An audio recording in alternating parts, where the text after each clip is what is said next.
रामगढ़ राजा के वंशज और 2004 से 2014 तक कांग्रेस पार्टी से विधायक रहे सौरभ नारायण सिंह ने पद्मा किला के 30 एकड़ जमीन विनोबा भावे विश्वविद्यालय के लिए दान देने की घोषणा की है। कल ही विनोबा भावे विश्वविद्यालय के कुलपति डॉक्टर चंद्रभूषण शर्मा ने स्थल का निरीक्षण किया था। बता दें कि पूर्व विधायक सौरभ नारायण सिंह ने अपने कार्यकाल में शिक्षा के क्षेत्र में अत्यधिक ध्यान दिया था।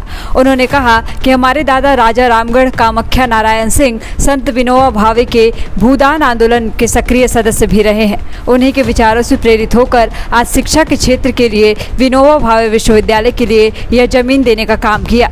आने वाले समय में अगर विश्वविद्यालय को और भी जमीन की जरूरत हो तो मुहैया करवाया जाएगा। शिक्षा के क्षेत्र में इंफ्रास्ट्रक्चर की कमी ना हो, यह हम लोगों की नैतिक जिम्मेदारी भी है। सक्रिय राजनीति में वापस आने के सवाल पर उन्होंने कहा कि दान कभी भी राजनीति का हिस्सा नहीं हो सकता। यह एक पुण्य का काम है, इसे राजनीति से ना जोड़ने की उन्होंने अपील भी की। साथ ही उन्होंने कहा कि अगर जनता उन्हें दोबारा मौका दे तो इसे वे जरूर स्वीकार करेंगे। नमस्कार, मैं हूं सितेश कुमार, आप देख रहे हैं द फॉलोअप। आज द फॉलोअप में बात करने के लिए मौजूद है 2004 से 2014 तक हजारीबाग विधानसभा के विधायक रहे सौरभ नारायण सिंह, जो राजा रामगढ़ के वंशज भी हैं।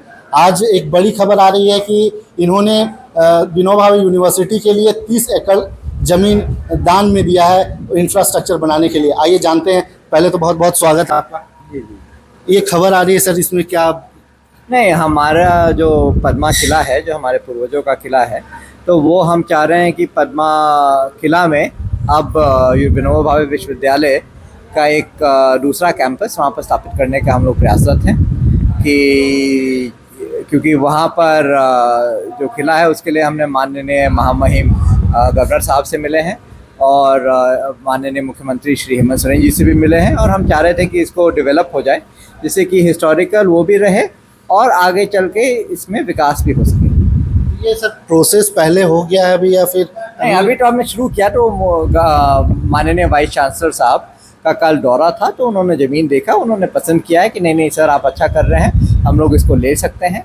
तो पहले हमने महामहिम से मिले थे, फिर उन्होंने माननीय वीसी साहब को भेजा है कि आके एक बारी ज़मीन की निरीक्षण कर लें और बिल्डिंग का निरीक्षण कर लें। देखिए, आपको बताते चले कि 30 एकड़ जो ज़मीन है वो बहुत ज़्यादा ज़मीन होता है। अगर आप बात करें तो 150 कट्ठा होता है, और अगर हजारीबाग के मापी पे बात करें तो यहाँ पर कट्ठा 4 डिसमिल के बराबर होता है। उस हिसाब से 3000 डिसमिल ज़मीन ये विनोबा भावे यूनिवर्सिटी को दे रहे हैं।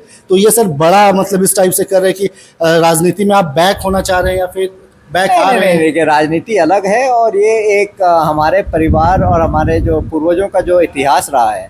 हमारे दादाजी ने 2 लाख एकड़ ज़मीन संत विनोबा भावे जी को दान दिया था जब उन्होंने भूदान मूवमेंट शुरू किया था। तो हम लोगों का परिवार का एक इतिहास रहा है कि हम लोग अच्छा काम करें जिससे कि लोग जनहित जन कल्याण का काम करें। तो वही जन सेवा की भावना से हम लोग ये कर रहे हैं कि इसमें कम से कम कि हमारा धरोहर भी बचा रहे और हमारे धरोहर में एक अच्छा पुण्य का काम हो जाए।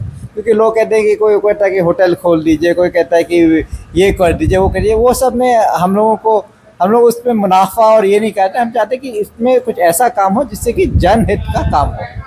तो पिछले आप 11 साल से यहाँ पे सक्रिय राजनीति में नहीं है। इन 11 सालों में आप हजारीबाग को किस रूप में देख रहे हैं? कहाँ? नहीं, देखिए, जब हम विधायक बने थे शुरू में, तो हमारा पहला मकसद और एक ही मकसद था कि हजारीबाग को एजुकेशन हब बनाना। उसमें हमने 10 साल में सफलता प्राप्त की। हजारीबाग में इंजीनियरिंग कॉलेज खुलवाया, लॉ कॉलेज खुलवाया, BBA MCA, ये कहते हैं आपका क्लिनिकल डाइटिशियन न्यूट्रिशन और MBA। तो ये सब चीज़ हम लोगों ने खुलवाया था जब हम विधायक बने थे। और विनोबा भावे विश्वविद्यालय का जो एक कैंपस था उसको पूरा मैंने चमका दिया था। एक बिल्डिंग खड़ा होता था वहाँ पे 68 एकड़ में। आज वहाँ पे उनको जगह नहीं है नई बिल्डिंग बनाने के लिए, इसीलिए हमने अगला स्टेज के लिए अपना किला दे रहे हैं जिससे कि विनोबा भावे विश्वविद्यालय का जो अगला विकास हो वो पद्मा में हो। तो ये हमारा सपना था, तो वो हमने पूरा किया। और हम नहीं मानते हैं कि अगर आपको जनहित और जन कल्याण काम करना है तो आपको राजनीति में रहने की ज़रूरत है। अगर आपकी इच्छा और आपकी सोच सही हो तो आप बिना राजनीति से भी काम कर सकते हैं, और आज उसका उदाहरण दे रहे हैं। वापिस सक्रिय राजनीति में आएंगे सर? देखिए, सक्रिय राजनीति को हम राजनीति नहीं मानते। हम आए थे जन कल्याण की भावना से, जनता का सेवा करने के लिए। जनता हमको मौका देगी, हम सेवा करेंगे। जनता मौका नहीं देगी तो हम चुपचाप बैठेंगे, जो अपने आप कर सकते हैं करेंगे। आज वही हमने उदाहरण दिखाया है। तो ये थे हजारीबाग के पूर्व विधायक सौरभ नारायण सिंह और राजा रामगढ़ के वंशज सौरभ नारायण सिंह। और सबसे बड़ी बात ये है कि इन्होंने संत विनोबा भावे यूनिवर्सिटी को जो ज़मीन दान दी है, वो संत विनोबा भावे ने भी भूदान आंदोलन चलाया था, जिसके तहत दान में सैकड़ों एकड़ ज़मीन लेकर ऐसे विश्वविद्यालय और भी बहुत कुछ बनाए थे।